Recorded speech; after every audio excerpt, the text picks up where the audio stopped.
Welcome to Really Old Movies. I'm your host, Harrison Scullin. Today I'll be reviewing one of the earliest Universal monster films. Starring Lon Chaney in amazing yet disturbing makeup, this episode is all about The Phantom of the Opera, 1925. Alright, so basic synopsis of the film. So Christine, she's hypnotized and brought down to the Phantom's lair, where he can make her into a singing star. And Lon Chaney, who plays the Phantom, he's wearing a mask to prevent Christine from seeing his true looks, but she unmasks him, and she's horrified by his looks, and she begs to be let free. He agrees on the condition she doesn't get back with her fiancé Raoul. She disobeys this order anyways at a masquerade ball, and the Phantom goes crazy. He kidnaps her, and a mob, along with Raoul, they chase the Phantom into his lair. Now the mob, they break into the lair, and the Phantom escapes with an unconscious Christine and steals a horse carriage that was meant to take Raoul and Christine out of that area, because Christine was a stand-in for an opera singer. And Christine awakes, and she jumps out of the carriage.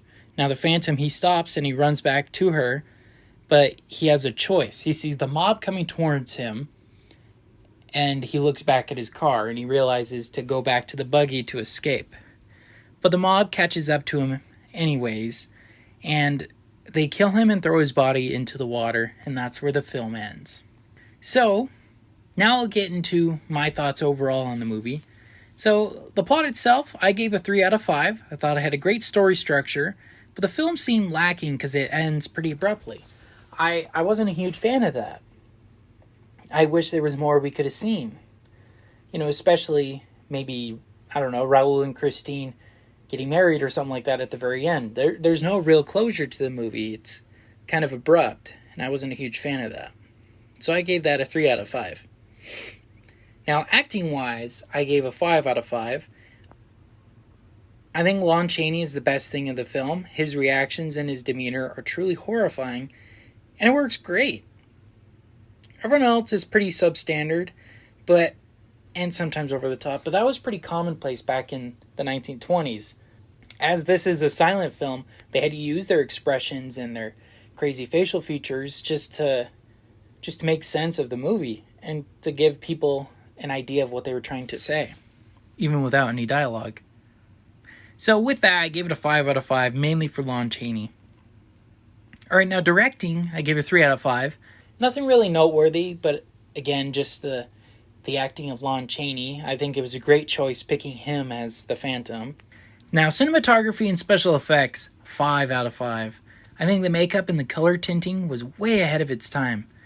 And especially in the scene where it's the masquerade ball, they totally colored over all of it. It looks like, I want to say, a 2-color process. It was fantastic.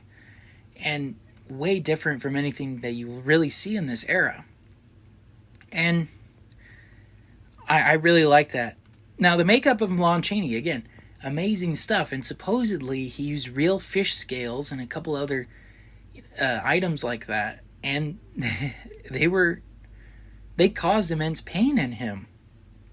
So it really shows to his dedication to the craft.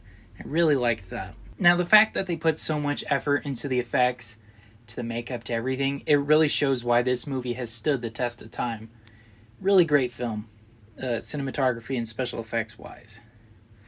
Alright, now music, I gave it a 4 out of 5, not a 5, mainly because, as with many silent films, original sheet music is very scarce and hard to find. And so, this particular version that I watched on YouTube, it had great music, but I'm really not sure if it's the original.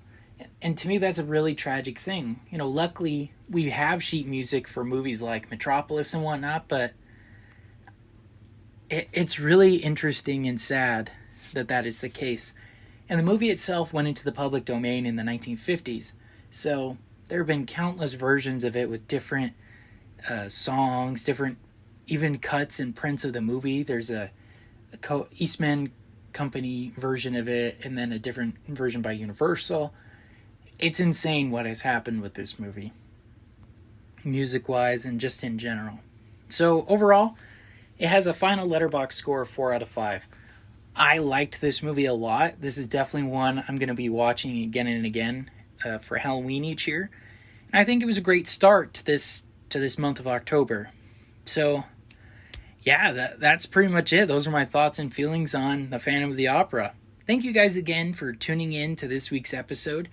And make sure to follow us on Instagram to stay up to date with any behind-the-scenes facts and updates about episodes and when they'll be released.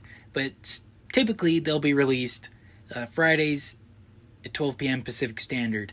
This week was pretty hectic, so that's why it's coming out late. But normally, it'll be coming out Fridays at 12 p.m. Pacific Standard.